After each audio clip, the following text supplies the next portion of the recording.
Assalamualaikum warahmatullahi wabarakatuh. Bertemu lagi bersama saya, Syifa, dari kelas 11C SMAN Kalimantan Selatan.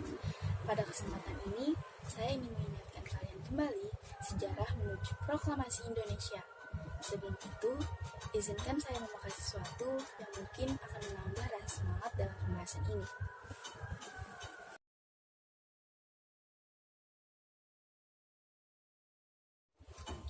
Sudah, agar lebih sistematis, kita bagi materinya menjadi 6 bagian. Tak lupa basmalah, bismillahirrahmanirrahim. Langsung saja kita mulai dari pembahasan yang pertama. Meski Jepang berhasil menyerang dan membuang pangkalan laut Amerika Serikat di Pearl Harbor, namun mereka masih belum puas. Mereka kembali mengirimkan 4 kapal induk ke Kepulauan Midway di tengah Samudra Pasifik untuk menghabisi sisa armada Pasifik Amerika Serikat. Naas, kode komunikasi rahasia mereka berhasil diketahui sehingga mengakibatkan kekalahan telak yang berdampak pada perang-perang berikutnya dan Jepang mulai mencari simpati bangsa Indonesia. 26 Juli 1945, 3 pemimpin negara melaksanakan konferensi dan menghasilkan deklarasi Potsdam yang memberi kesempatan Jepang untuk menyerah tanpa syarat.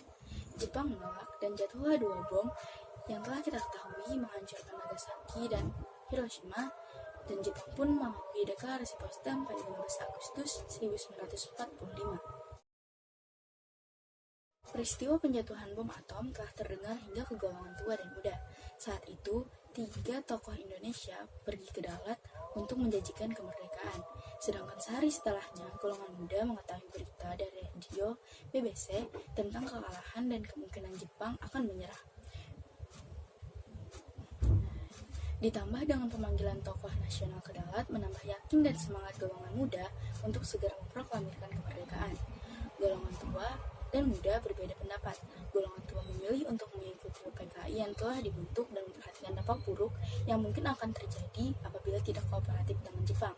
Sedangkan golongan muda menolak dan menginginkan kemerdekaan yang benar-benar diraih dengan perjuangan dan pengorbanan, bukan hadiah dari Jepang semata-mata.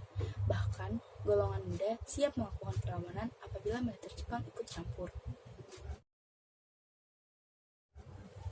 Kegagalan golongan muda memaksa golongan tua untuk segera memproklamasikan kemerdekaan menyebabkan peristiwa Renaissance Clock, di mana golongan muda memberitahu hasil keputusan rapat mereka tanggal 15 Agustus 1945 dan mengancam pertumpahan darah apabila tidak dilaksanakan.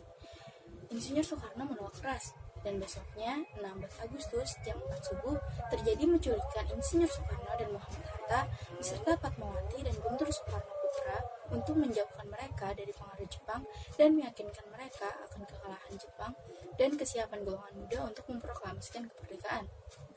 Di tempat lain, terjadi diskusi antar perwakilan golongan tua dan muda yang menyepakati pengadaan proklamasi di Jakarta.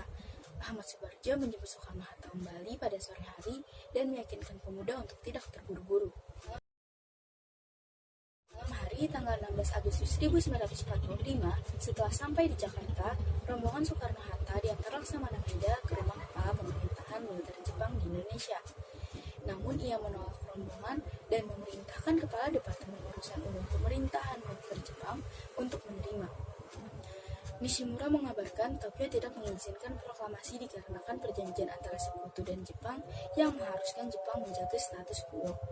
Tidak puas dengan jawaban Nishimura, rombongan kembali ke kediaman Laksamana Maeda. Besoknya, dini hari, tanggal 17 Agustus, 3 tokoh nasional, Soekarno sebagai penulis naskah dengan Muhammad Hatta dan Ahmad Subarjo menyumbang ide secara lisan bersama menyusun teks proklamasi di ruang makan rumah Laksamana Maeda. Kalimat pertama merupakan pemikiran dari Ahmad Subarjo dan kalimat akhir pemikiran dari Muhammad Hatta. Setelah meminta persetujuan, Soekarni mengusulkan penandatanganan oleh Soekarno dan Muhammad Hatta atas nama bangsa Indonesia. Usul diterima dan diserahkan kepada Sayyidina Malik untuk diketik dengan beberapa perubahan yang setelah disepakati. Setelah penandatanganan, mereka merundingkan lokasi proklamasi. Semula disepakati di lapangan Ikada Jakarta, namun dikhawatirkan memicu bentrokan dengan Jepang, akhirnya disepakati pelaksanaan proklamasi diselenggarakan di Rumah Soekarno, Jalan Pegangsaan Timur, nomor 56 Jakarta, pukul 10 waktu Indonesia Barat. Menjelang proklamasi, suasana di lokasi proklamasi terlihat sibuk. Wali Kota Jakarta saat itu memerintahkan Mr. Wilopo untuk mempersiapkan peralatan dalam pembacaan teks. Suhut diperintahkan mencari tiang bendera dengan menggunakan sebatok bambu. Bendera merah putih jahitan Fatmawati juga disiapkan. Pukul 10 WIB pembacaan proklamasi dimulai.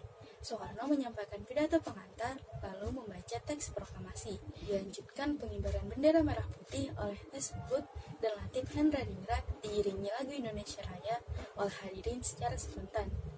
Disambung sambutan oleh Wali Kota Jakarta, Suwiryo, dan Barisan Pelopor, Dr. Muwardi. Sayangnya, Ahmad Subarjo tidak bisa menghadiri pembacaan proklamasi karena kelelahan atas kejadian sebelumnya. Yang pasti, beliau memiliki pengaruh besar akan kemerdekaan kita saat ini. Pada awal kemerdekaan, hanya segelintir orang saja yang mengetahui kemerdekaan Indonesia. 3 tokoh penting, Syahrudi yang berhasil menyampaikan salinan teks proklamasi ke Waidan B. Palinangan untuk segera diudarakan oleh operator radio M-News. Rencananya, siaran radio akan dilakukan sebanyak 3 kali berturut-turut. Namun pada siaran kedua, tentara Jepang memaksa untuk menghentikan siaran. Para penyiar tetap memaksa menyiarkan, dan berakibat dengan disegelnya kantor berita dan Radio Domei pada 20 Agustus 1945. Para pemuda tentu tak kehabisan akal.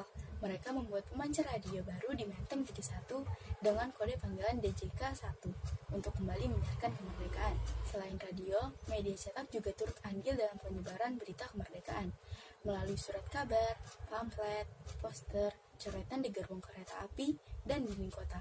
Surat kabar yang pertama kali menyebarkan berita proklamasi adalah Harian Cahaya yang terbit di Bandung dan Harian Suara Asia yang terbit di Surabaya. Adapun yang berjuang lewat pers adalah Adam Malik, Sayyid Malik, Sultan Syahrir, dan BM Dia.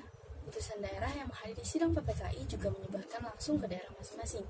Tuku Muhammad Hasan dari Sumatera, tepatnya Aceh, Sam Ratian dari Sulawesi, Ketut Puja dari Sunda Kecil Bali, dan A. Hamidan dari Kalimantan.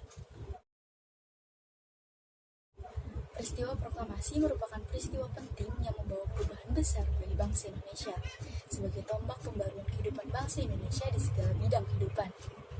Merdeka berarti bebas dari segala bentuk diskriminasi. Kemerdekaan ini memberikan jumlah hak dan kewajiban yang sama bagi tiap-tiap masyarakat. Indonesia memiliki kedaulatan rakyat, bahwa pemerintah Indonesia sebagai kekuasaan pemerintahan tertinggi dan terlepas dari penjajahan. Adanya kewenangan bagi bangsa Indonesia untuk mengolah sumber daya ekonomi secara mandiri menuju masyarakat yang sejahtera. Menjadi negara dengan kepribadian nasional yang berasal dari kebudayaan bangsa sendiri. Kemerdekaan sebagai titik awal kesamaan taraf dan kualitas pendidikan guna membangun generasi yang berkualitas. Sedangkan menurut saya sendiri, proklamasi merupakan titik awal bagi kita untuk terus membangun negeri ini menuju tujuan nasional kita. Sampai hari ini, kita tidak pernah luput dari tugas sebagai generasi penerus untuk selalu menegakkan kemerdekaan.